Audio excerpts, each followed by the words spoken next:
Yo, assalamualaikum warahmatullahi wabarakatuh. Saya Bang Opi Kumis yang punya kumis dan tidak punya jenggot. Jangan lupa ya untuk expose update ya. Jangan lupa di like, komen, dan di subscribe ya. Pokoknya mantap dan selalu barokah. Mudah-mudahan insya Allah sabar, sabar dan tawakal. Dari Bang Opi Kumis, terima kasih. Assalamualaikum warahmatullahi wabarakatuh.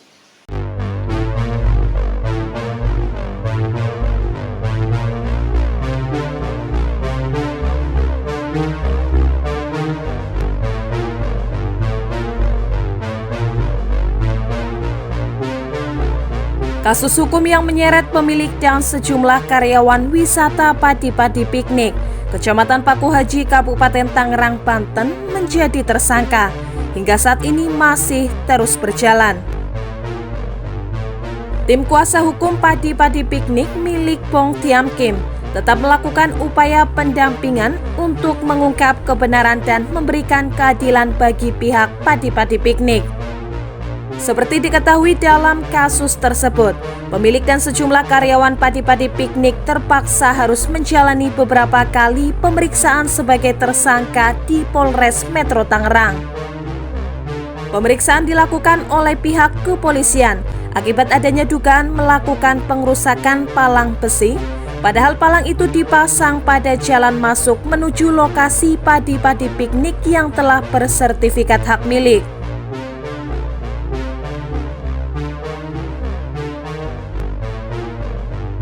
Ketua Tim Kuasa Hukum Padi-Padi Piknik, Boy Kanu, kembali menggelar konferensi pers terhadap jalannya penanganan kasus tersebut pada Selasa 22 November 2022. Boy Kanu mengungkapkan, tindakan pemasangan palang besi pada jalan akses masuk lokasi Padi-Padi Piknik dengan alasan tidak adanya izin mendirikan bangunan atau IMB pada tanggal 26 Maret 2022 lalu adalah ilegal, karena dilakukan tanpa ada pemberitahuan kepada pihak pemilik tanah dan tanpa memperlihatkan surat perintah atau surat tugas. Hal itu, kata Boy Kanu, menimbulkan dugaan kuat bahwa telah terjadi pelanggaran sistem administrasi yang dilakukan oleh pihak kecamatan dan terafiliasi pada pelanggaran pasal 421 KUHP tentang adanya penyalahgunaan kewenangan. Terlebih lagi dengan adanya pemasangan palang besi yang digunakan untuk memblokade jalan akses masuk pada pekarangan atau akses tempat usaha yang secara legalitas memiliki perizinan. Hal tersebut secara jelas telah melanggar pasal 333 KUHP tentang perampasan kemerdekaan. Dalam hal ini kemerdekaan pemilik lahan yang sah untuk mengakses miliknya yang dilindungi oleh negara. Dikatakan Boy Kanu, ketika pemilik dengan segala haknya mengakses lahan miliknya, malah dilaporkan oleh pihak kecamatan dengan pasal pengrusakan secara bersama-sama. Dalam hal ini pasal 170 KUHP, pasal 406 KUHP, junto pasal 55 dengan tuduhan pengrusakan palang besi tersebut, di mana yang menjadi korban dari laporan tersebut adalah karyawan Padi-Padi Piknik dan petani yang membantu membuka palang besi yang menutup akses jalan masuk dan juga dijadikan tersangka oleh Polres Metro Tangerang. Hingga saat ini, kata Boy, barang bukti pengrusakan terhadap palang besi tidak pernah diperlihatkan, sehingga unsur sangkaan pengrusakan menjadi bias dan tidak dapat dibuktikan, mulai dari klarifikasi sampai penyidikan sebagai tersangka. Boy Kanu menegaskan, sangkaan tersebut harus batal demi hukum ketika tindakan yang dilakukan oleh pihak kecamatan justru berpotensi melanggar hukum, baik secara administrasi pemerintahan ataupun pasal-pasal yang diatur dalam KUHP. Camat dan Kasih Terantib Kecamatan Paku Haji disinyalir telah melakukan tindakan abuse of power atau penyalahgunaan kekuasaan yang melebihi dari kewenangannya dalam melakukan pemasangan palang besi, sehingga menutupi akses jalan menuju tanah milik pribadi dan tempat usaha milik PT Padi-Padi Anugrah dengan alasan tidak memiliki izin mendirikan bangunan atau IMB. Menurut Boy Kanu, tindakan yang seharusnya dilakukan adalah memberikan sanksi administratif, yaitu teguran tertulis sebanyak 3 kali. Dan jika tidak diindahkan teguran tersebut, maka diberikan sanksi pembongkaran yang merupakan kewenangan dari Bupati Tangerang. Berdasarkan tindakan yang dilakukan oleh Camat dan Kasih Trantip Kecamatan Paku Haji dengan memasang palang besi, Boy menuturkan telah terpenuhi unsur dari pasal 421 KUHP, di mana seorang pejabat yang menyalahgunakan kekuasaan memaksa seseorang untuk melakukan atau tidak melakukan atau membiarkan sesuatu diancam dengan pidana penjara paling lama 2 tahun 8 bulan. Selanjutnya dengan pemasangan palang besi, jelas Boy Kanu merupakan pelanggaran pasal 333 KUHP ayat 1 tentang perampasan kemerdekaan, sehingga pelaporan pengerusakan dan status tersangka harus batal demi hukum. Informasi barang bukti pidana palang besi didapat keterangan dari sebuah pemberitaan media nasional bahwa palang besi yang dipasang menutupi akses jalan pada lahan padi piknik adalah hasil patungan Trantip Kecamatan.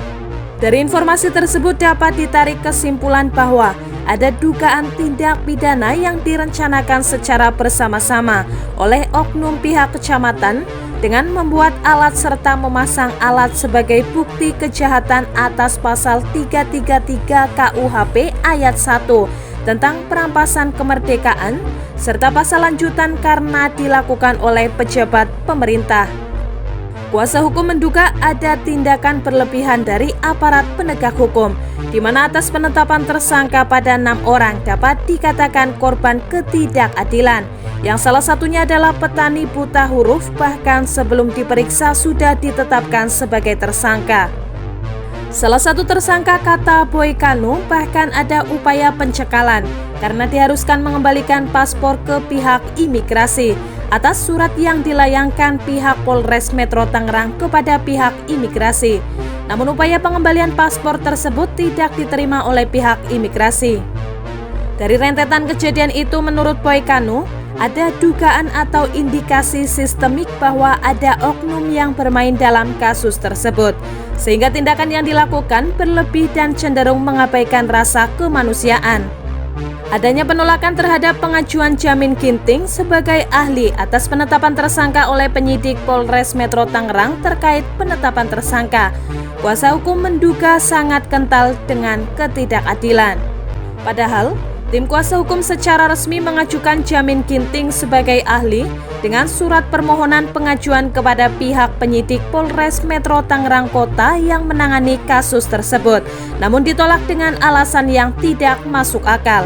Bukti-bukti pelanggaran hukum yang dilakukan pihak lain tertentu yang dapat menggugurkan kasus itu pun yang diajukan tim penasehat hukum juga ditolak oleh penyidik dengan dalih yang sama, yakni diajukan saat di pengadilan nanti. Pemeriksaan berulang untuk tersangka dengan dalih BAP tambahan. Bahkan ada seorang yang diperiksa sampai 3 kali. Tim kuasa hukum menduga kasus tersebut sangat dipaksakan untuk mencari celah pidana, di mana hal itu sudah tak lazim karena pemeriksaan berulang tersebut mencederai hak asasi manusia. Dari uraian kejadian fakta hukum yang terjadi, maka pelaporan balik pun dilakukan oleh tersangka atau yang ditersangkakan pada kasus tersebut. Laporan balik itu, kata Boy Kanu, dilakukan karena diduga kuat adanya perbuatan pidana yang dilakukan pelapor.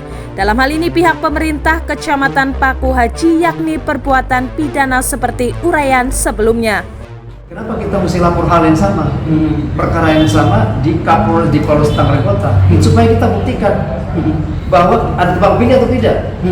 Kita bisa melaporkan ke Polda Metro Jaya, tetapi kita membuktikan bahwa kerja penyidik ini tidak tebang pilih. Laporan yang sama, kasus yang sama, kita lapor balik, harus diproses yang sama, Bang.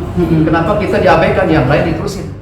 Bahkan tutur Boy Kanu, laporan untuk rangkaian keganjilan pada proses penyidikan, pada proses penetapan, serta pada proses penolakan ahli dan bukti meringankan yang diajukan sudah dilaporkan kepada Propam Mabes Polri. Kemana saja sudah menyurat atau menyampaikan keluhan-keluhan penanganan kasus ini, Pak? Ya, pertama kami sudah melaporkan ke